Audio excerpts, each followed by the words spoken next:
For generations, humanity's endeavors to reach beyond the confines of our atmosphere have been bound to an incredibly expensive and inherently volatile methodology: the use of chemical rockets. Breaking free from the gravitational pull of the planet requires a massive, violent release of energy, necessitating that every modern launch consume roughly $6 million in specialized propellant. What if instead of burning a rocket, you just rode a cable straight up? That's not science fiction anymore.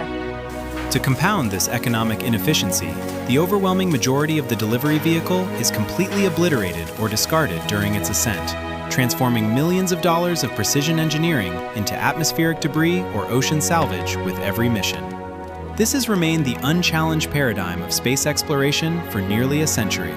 Yet, a revolutionary alternative threatens to disrupt this status quo entirely.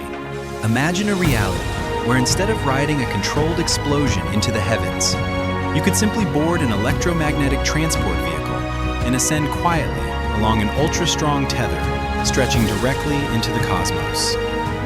From inside the hull, it feels like a submarine. That's exactly what it is. Designed to survive the equatorial ocean for 100 years. The visionary architects at Japan's premier construction conglomerate, famed for erecting some of the tallest terrestrial structures in the world, including Tokyo's iconic observation towers, have finalized plans to extend human architecture directly into the vacuum of space. Their blueprint details a staggering 100,000-kilometer structural ribbon, anchored by a massive, dynamically positioned marine terminal floating in equatorial waters, targeting full operational status by the year 2055. This orbital elevator system relies exclusively on electricity to drive its climbing vehicles, systematically eliminating the need for volatile chemical fuels, single-use hardware, and the constant threat of explosive failure. However, the viability of the entire enterprise depends on a single, extraordinary material that has never been manufactured at a commercial scale.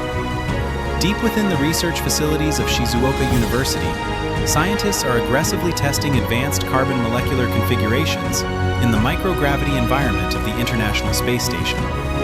This critical orbital test sample represents the definitive threshold separating an ambitious conceptual drawing from an active, planet-altering construction site.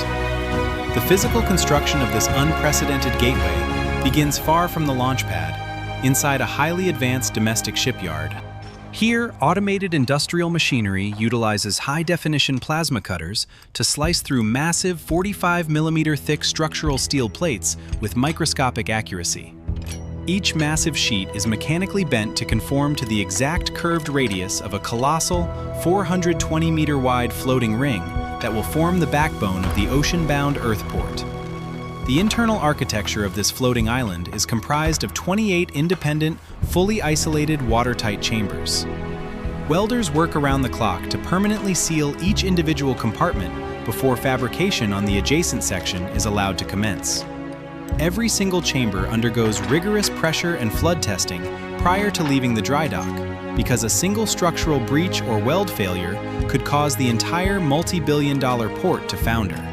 Every tremor, every oscillation of this colossal tower is tracked in real time by thousands of digital sensors. Section by section, the massive steel ring expands, with every single structural joint aligned to an exacting tolerance of less than 1.5 millimeters.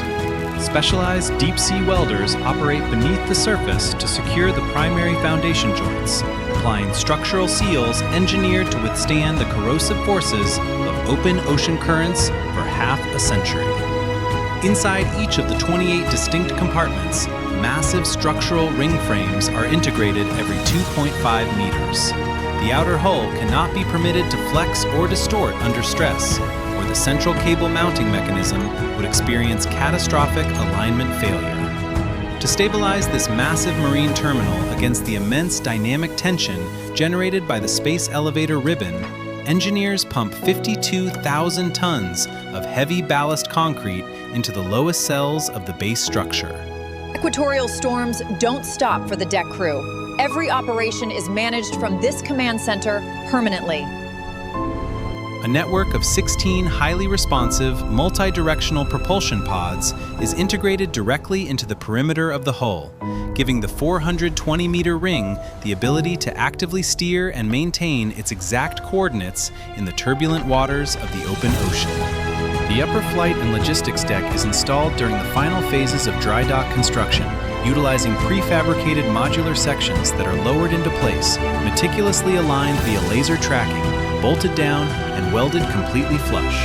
Heavy-duty ballast management lines are routed from the depths of the hull directly into a centralized, high-tech control room, with technicians manually fitting every valve, manifold, and pressure flange by hand to eliminate any potential points of mechanical failure. Because this floating installation will support what is destined to be the tallest physical object on Earth, it serves as an inescapable lightning rod for atmospheric electricity.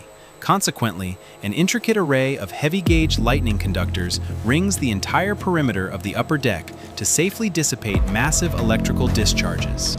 The marine anchoring system alone is an unprecedented feat of metallurgy, utilizing 7,500 tons of high-tensile alloy steel chains forged to secure the platform to the ocean floor. When the completed hull finally leaves the shipyard, moving out into international waters for the very first time, the primary terminal tower begins its ascent from the dead center of the floating ring. Upon arrival, a massive crane transfers the climber to the terminal guide rails, where technicians carefully thread the carbon nanotube ribbon through the vehicle's central slot.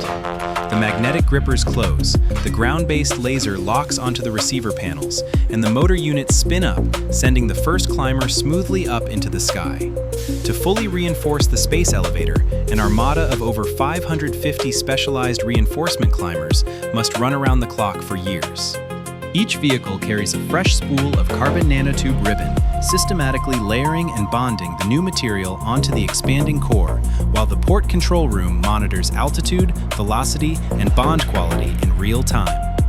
The payload consists of 25 tons of carbon nanotube ribbon ready to ride a rocket to orbit.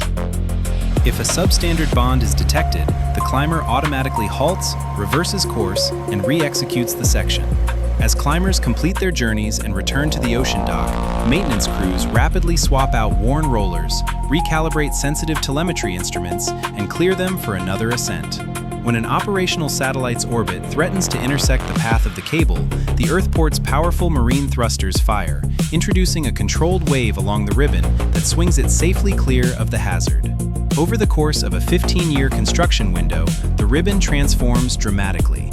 By year 7, the original seed cable has thickened sufficiently to allow factories to retool for significantly wider ribbons, requiring workers to upgrade the terminal's guide rollers to accommodate the expanding bore. By year 13, the final layers of high-thickness ribbon are applied, turning the once fragile thread into a robust mega highway capable of routinely supporting 120-ton cargo loads. While this reinforcing process takes place, construction of the massive geostationary orbital station occurs simultaneously. Modules are initially launched via conventional rockets, a profound irony not lost on the engineers, who recognize they are using the old paradigm of space travel to build the very machine that will render it obsolete. As these orbital modules dock 35,800 kilometers above the planet, control room operators verify the integrity of each mechanical lock. The orbital station features a massive rotating gravity ring assembled in precise segments. When spun, it generates artificial gravity equivalent to the environment of Mars, providing a vital long-term research habitat for crews preparing for deep space missions. Massive solar array trusses are delivered by the climbers, unfolding automatically in the vacuum of space to provide clean, limitless power to the burgeoning orbital city. Human technicians travel up the completed cable to the geostationary station, working demanding 9-day shifts in microgravity to manually install internal life support systems, environmental controls, and routing infrastructure. Specialized low-friction cable guide bearings are integrated throughout every single level of the station, ensuring the rapidly moving ribbon can pass completely through the center of the massive orbital architecture without ever making direct physical contact with the hull. At the very top of the system, situated at an altitude of 100,000 kilometers, a colossal 14,000-ton counterweight is assembled block by block. Delivered systematically by cargo climbers, These heavy modules are anchored far beyond geostationary orbit, leveraging the centrifugal force of Earth's rotation to pull the entire cable outward and keep it perfectly taut. With the infrastructure finalized, the first dedicated passenger climber undergoes exhaustive integration, outfitted with comfortable seating, advanced life support systems, and reinforced observation viewports. Every operational procedure, from passenger boarding to emergency containment, is rehearsed repeatedly at the marine terminal until the process is as streamlined, safe, and routine as boarding a commercial cruise liner. The voyage itself is a breathtaking 9-day journey of transformation. Day 1 sees the passenger vehicle silently whispering through the dense layers of the blue atmosphere. By Day 3, the vehicle navigates the intense radiation environments of the Van Allen belts. And by Day 9, the climber gently approaches the geostationary terminal. Throughout every single meter of the ascent, marine port controllers monitor cabin pressures, structural loads, and the alignment of the ground-based power beam. As the climber arrives at the orbital city, a massive mechanical docking arm extends, secures the vehicle, and confirms a flawless pressure seal. The hatch swings open, allowing passengers to casually step out of an elevator car and into a bustling space station located tens of thousands of kilometers above their home planet.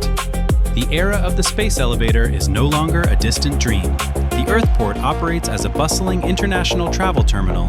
The geostationary city thrives as a hub of science and industry, and multiple climbers traverse the ribbon simultaneously. Satellites and interplanetary vessels are now deployed into deep space with zero flames, zero noise, and zero throwaway hardware.